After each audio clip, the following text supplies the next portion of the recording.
Hi everyone, this is Metalia. Welcome back to my channel. I'm so excited to have you guys here listening to me. Even if I just started this channel, I'm hoping that I'll be able to get more audience. But if not, I'll take it slow. So in today's video, I just like to explain. This is not a very formal video, but I'd just like to talk about why I'm interested in theology and the things that I'm interested in, and my journey thus far before I started studying theology and after I study theology, and what I'm hoping to achieve out of it. So I started studying the graduate diploma of theology in early 2022, February 2022, and the study will last for a year. But I've currently just finished my first semester. I need about 72 credit points to finish the year. About 3 subjects in the first semester and 3 subjects in the second semester. So before I go deeper into that, I'd just like to talk about where I was in the past and how I got here. So I'm not sure if I've mentioned it in my previous video, but I said that I had a huge turning point back in 2020.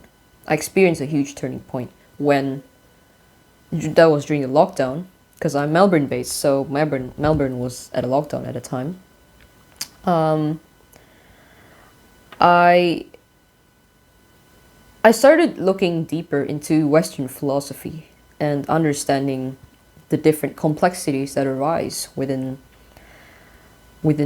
Western, sociology, philosophy, and all those kinds of concepts, relating with one another, with politics, with religion as well.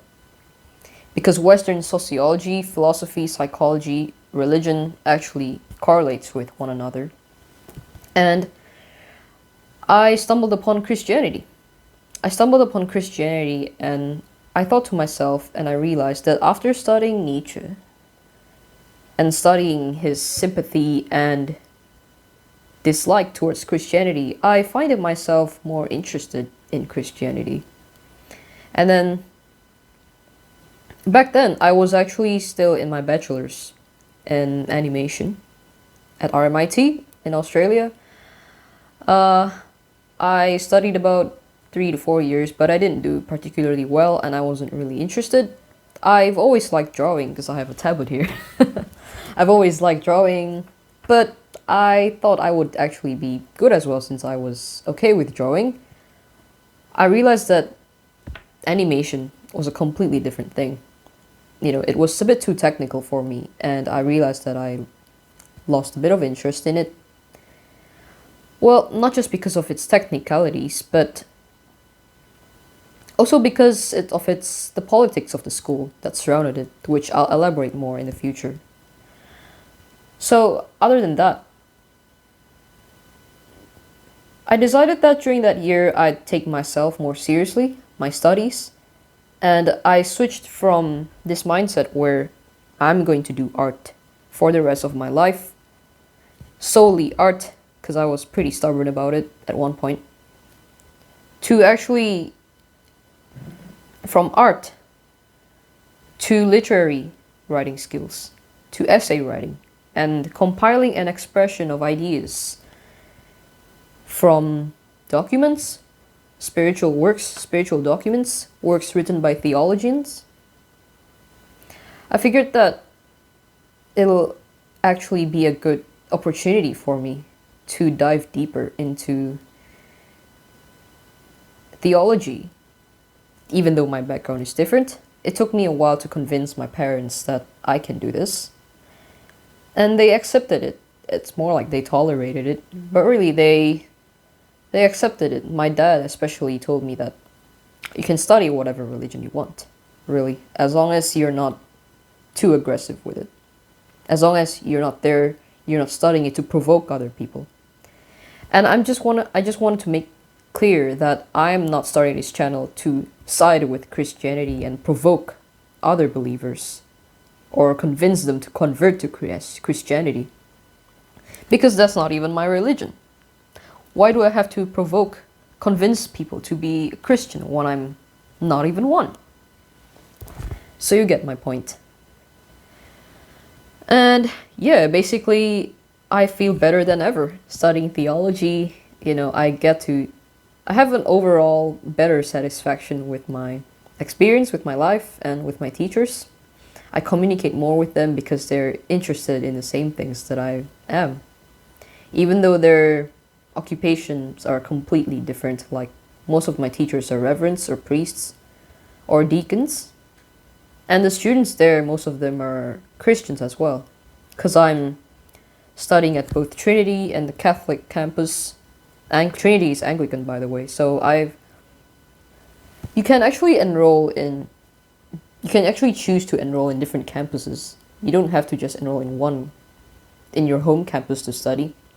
So I decided to study church history, which I did, the introduction to medieval, early church, Middle Ages, and Renaissance, and how that contributed to church history.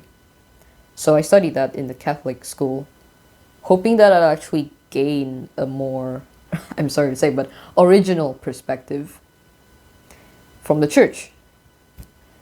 But I just finished my 5-day intensive course last week on the Reformation, which I did at Trinity College. So I got a more Protestant perspective on the rise of the Reformation and the reformers like Luther, Zwingli, Calvin, all the other reformers or people that contributed within the initiation of the system of change within the Catholic Church. And yeah, it was interesting. Although I actually couldn't really, after finishing the course, I still have yet to really figure out what the Anglican identity is, which is funny because that's where I studied, right? Trinity is an Anglican campus, and yet I studied the Reformation and I still don't really know much about Anglican identity. For the very reason that it is very complex. Out of all the other Protestant denominations, I think the Anglican denomination is very complicated. Because you've got the English Parliament and the Church of England deciding which one should have more authority. Is God involved? Should God be involved in the decision of secular powers? Or should bishops be involved? Should you have secular rulers contributing to the parliament when you have religious people there in the administrative work? So those kinds of questions are explored. When you study theology, it's not just to do with religion. It's also understanding the psychological, political, sociological implications that arise within the periods.